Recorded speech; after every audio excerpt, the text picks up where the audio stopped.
They told me the night shift was quiet. They lied. The first time I stepped into that dimly lit Arby's just before midnight, the air felt heavier, like the walls were holding their breath. I thought it was just nerves, new job, late hours, loneliness, but no, it was something else, something waiting. My name's Devin. 24, broke and desperate enough to take any job that paid even a little over minimum wage. The manager, Gary, was nice enough, but he gave me a typed sheet of rules on my first night, slid across the counter like it was a secret document. I laughed. He didn't. Read them, he said, eyes flat, voice low, and follow them. Exactly. The sheet was titled Night Shift Operational Protocol, 12:01 a.m. to 6 a.m. only. There were 11 rules. Never unlock the front doors. No matter how hard someone knocks, bangs, screams, do not open them. 2. If a man in a cow costume enters at 1:13 a.m., do not speak to him. Give him a beef and cheddar and walk away. 3. The fryers will turn on by themselves around 2 a.m.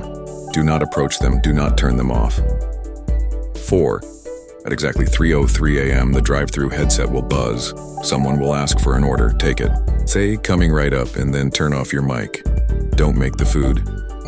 5. Never, and this is underlined, never look into the walk-in freezer after 4 a.m. If you hear breathing inside, just ignore it. 6. If the soda machine starts dispensing by itself, offer it a thank you, loudly. 7. You may hear the sound of sobbing from the bathroom.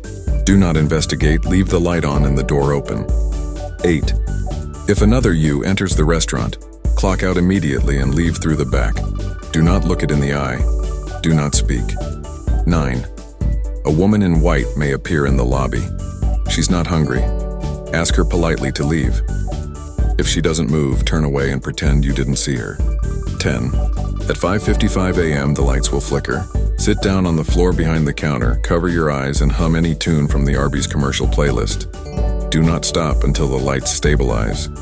11. When the sun rises and you see Gary walk in, check his reflection in the window. If you don't see one, run. I looked at him, waiting for the punchline. A grin, a wink, something, nothing. Just the flat stare of a man who'd seen too much and lived through just enough to warn the next guy.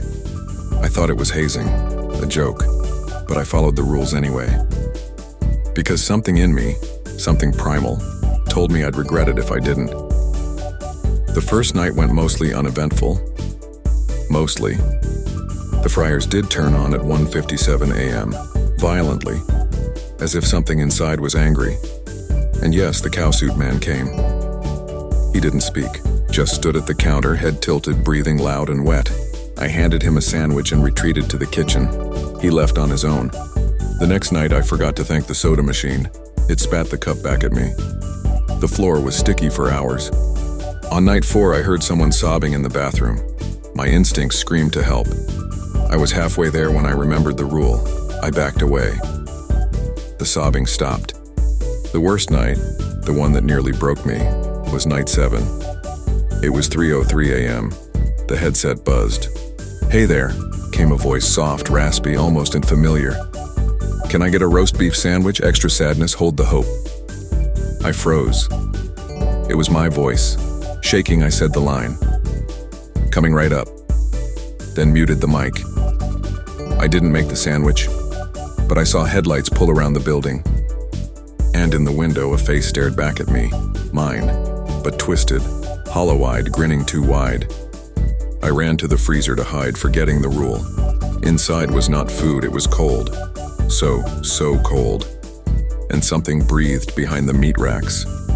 I stumbled out, barely locking the door before something slammed into it from the inside. I broke down that night. Sat in the back, holding the crumpled rule sheet, whispering each one over and over like a prayer. By morning, I wasn't sure if I'd made it through or just survived. But here's the thing. I keep going back. Not just because I need the money, but because some sick part of me needs to know what happens if I break a rule. What's behind the freezer door after 4 a.m.? What does the other me want, and who made these rules? Because it wasn't Gary. Last week, Gary didn't show up, but someone who looked like him did. Only no reflection. I didn't run. I smiled and asked him if he'd like something to eat, because maybe, just maybe, I'm becoming part of the rules now. And soon, someone else will be reading this list, praying they make it through the night.